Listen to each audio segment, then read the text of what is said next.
Hey, welcome back to the Disney Plus Everyday Challenge. And today we have Dr. Seuss's Horton Hears Who. Now, this is from 2008. 2008, an hour and 28 minutes long. This was acquired, I think, in the Fox takeover. This is not an original Disney film, but it fits pretty well within Disney animation circles. It's definitely it definitely has a different flavor, and and it stars Jim Carrey, and Steve Carell, and Carol Burnett, and Will Arnett, and Seth Rogen, and Amy Poehler. And there's so many people in this thing. It's kind of amazing. Every single time some other animal or creature opens her mouth, there's another familiar voice. Isla Fisher, Dan Fogler, Jonah Hill. Good grief, Jamie Presley. Oh, it's just Jesse McCartney, Josh Fitter, Jesse McCartney, Niecy Nash. Jeez, yeah, it's a lot of people in this. It fits. I have to be honest. I haven't read the Horton Hears a Who book since I was very, very, very, very little. So I barely remember what it's about and whether this is faithful or not. I honestly don't know. I know it has to do with an elephant and a little flower that has a world in it, and it's this microscopic world of the Who's, which we've also seen in Grinch, How the Grinch Stole Christmas. And I didn't, for some reason, I don't know why I've never put that Horton Hears a Whoville, everything else. I don't know why I've never put those together, that they were in the same universe. And I don't know, maybe it's the kind of thing I don't keep up with everything Seuss. Yeah, it's just I didn't realize that everything was kind of connected. It's like an MCU. But anyway, it's Jim Carrey plays Horton the elephant who lives in a jungle, and he happens upon a flower that is screaming. So it's actually a voice of a little man who happens to be the mayor of a town called Whoville, and he's voiced by Steve Carell.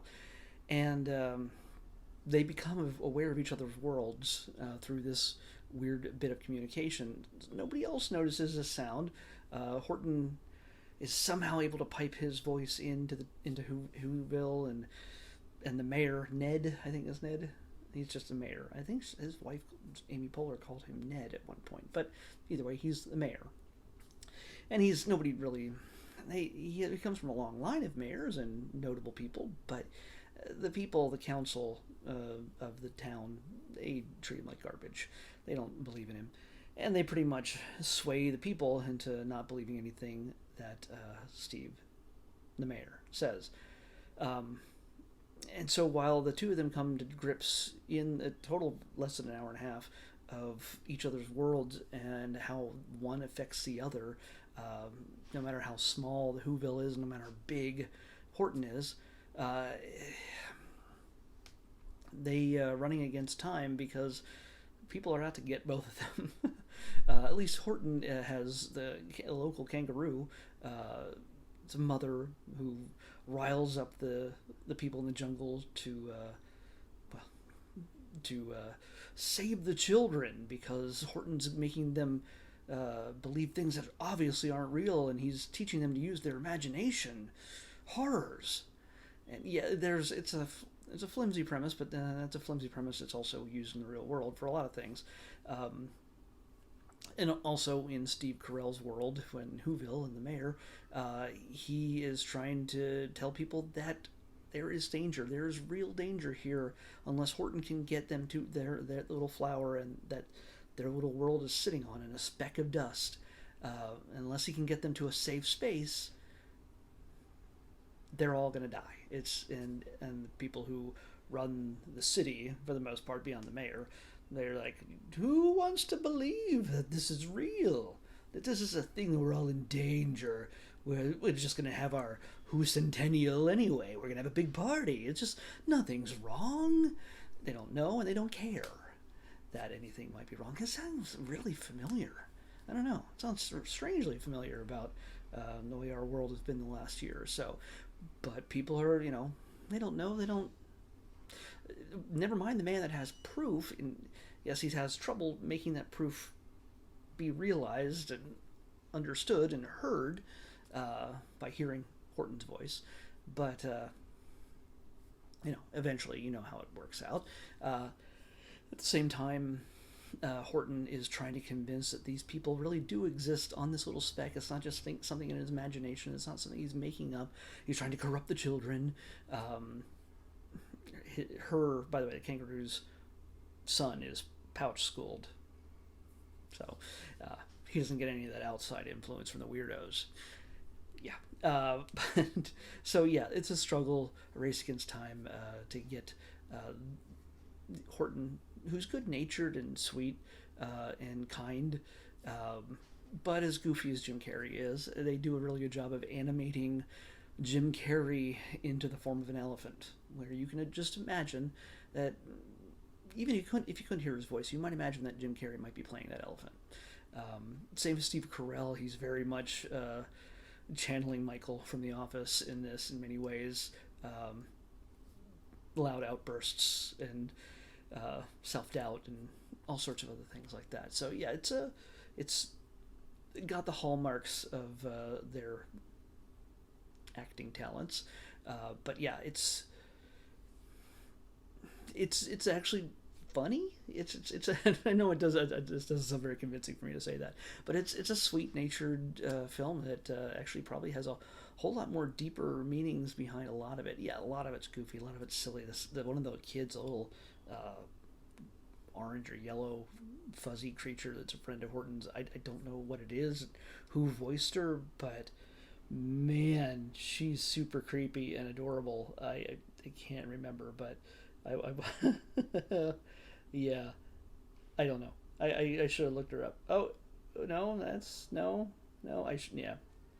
Anyway, she's super like this just weird bit of weirdness. By the way, this whole movie, because of course it is by Dr. Seuss, it has weirdness in its DNA. They do a really great job of animating the worlds of Doctor Who as we saw them in books and imagine they could be in real life. And yeah, we've had live action Dr. Seuss, we've had animated Dr. Seuss, we've had all sorts of Dr. Seuss, and Grinch and everything else. But in this situation, they take some wonderful liberties. Just I don't know, just expanding upon things, the themes and creatures and the technology, even the worlds that he's created in all of his books, especially in Whoville, and just all the curves and the lines that make up. Since there's no like straight lines, it seems like they're in Whoville. And everything has little tufts of fluff on top of it, and the people are odd. Speaking of which, again, speaking of odd, the mayor's son is the only male child in their family. They have 96 daughters and one son, and he goes off to his hidden place, and he's a B story, but of course you know that it's going to roll into the main story and save the day. It's a given. It's just the way it is. Why follow that his lonely, weird life in this mysterious place he goes off to if it wasn't going to pay off in some way? It would have been really bad storytelling. Yeah, and don't expect this, to be innovative, super innovative or anything else. It's a simple story, and it does have deeper meanings through it. I'm sure anybody could look at this and sort of extrapolate something out of it to their own ends.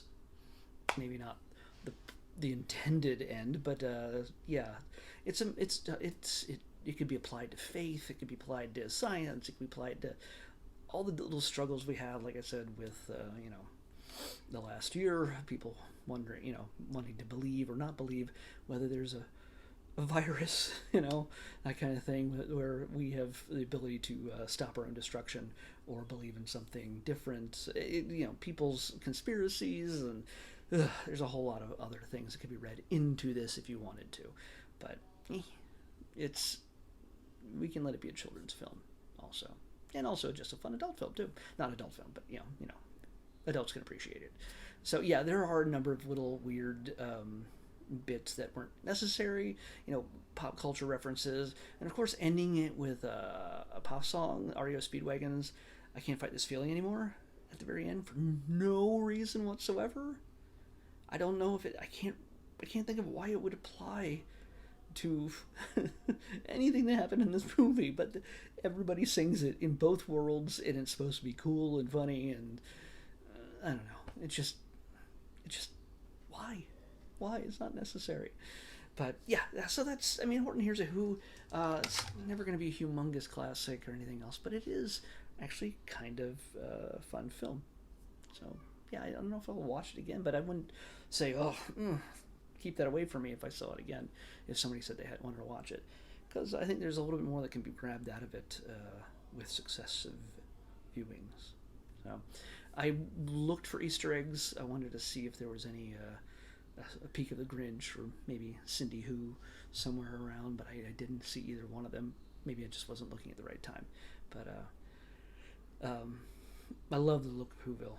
It's just beautifully done, and the bigger world also animated right from the very beginning. The droplet rolling off of a leaf and causing this chain reaction of movement through, in very much like our real world, how plants and nature keeps itself alive.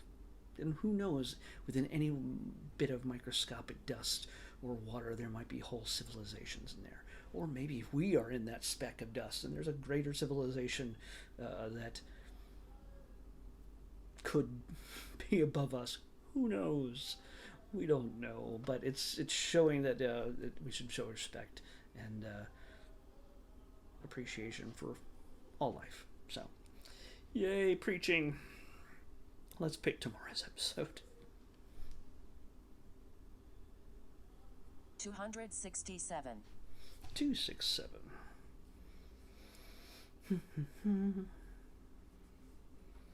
267. Ooh, okay. We get a classic here. A little bit.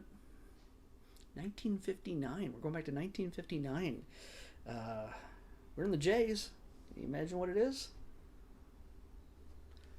Journey to the Center of the Earth from 1959.